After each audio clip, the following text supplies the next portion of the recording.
پہلا یہ ہے کہ مچھلی پر ایصال ثواب بالکل کر سکتے ہیں، یہ لوگوں کی اپنی بنائی ہوئی باتیں ہیں۔ وہی جیسے میں نے عرض کیا، ٹھیک ہے آپ نے سوال تو ویلڈ کیا ہے کہ جو افواہ ہوتی ہے اس کو بھی آپ کنفرم کر لیں، لیکن اس قسم کی کوئی چیز نہیں ہوتی۔ ہر قسم کے جائز کھانے کے اوپر آپ بالکل مطلب اس کا ثواب ایصال کر سکتے ہیں۔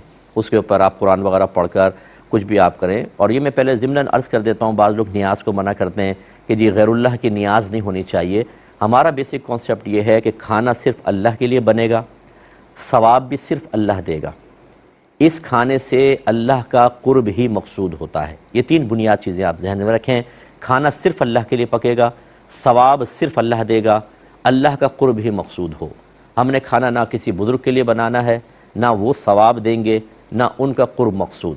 یہ تین چیزیں رکھیں، اس کے بعد ہمیں امید ہے کہ اللہ تعالی ہمیں اس کا ایک بدلہ عطا فرمائے گا، جس کو ثواب اور اجر سے تعبیر کرتے ہیں۔ ہم دعا کرتے ہیں اللہ تعالیٰ فلاں کو بھی اس کا حصے دار بنا دے۔ یہ ہے ایصال ثواب کا شرعی تصور، ٹھیک ہے؟ تو اس میں کوئی بری چیز نہیں ہے۔ اچھا، اب وہ کھانا سامنے کیوں رکھتے ہیں؟ کیونکہ نبی کریم صلی اللہ علیہ وسلم نے جو کھانا بڑھانے کے معجزات دکھائے، اکثر اس میں آپ نے کھانا سامنے رکھا۔ بعض اوقات آپ کا اس کھانے پہ دست اقدس رکھنا بھی ثابت ہے، اور بعض اوقات کچھ ہاتھ وغیرہ نہیں رکھا، لیکن صحابہ کہتے ہیں کہ جو اللہ نے چاہا آپ نے پڑھا اور پھر آپ نے فرمایا کھانا کھاؤ، تو اس میں اللہ نے بڑی برکت عطا فرمائی۔ اس سنت کی ادائیگی کے قصد و ارادے کے ساتھ، اس مشابہت کو قائم رکھنے کے ساتھ، حالانکہ ہم معجزہ نہیں دکھا رہے، لیکن کھانا سامنے رکھا، قرآن پاک پڑھا، تو اللہ کی رحمت سے امید ہے کہ اس مشابہت سے اللہ تبارک و تعالی ہمارے کھانے میں برکت عطا فرمائے گا۔ اس لیے یہ اس طرح معاملات کیے جاتے ہیں۔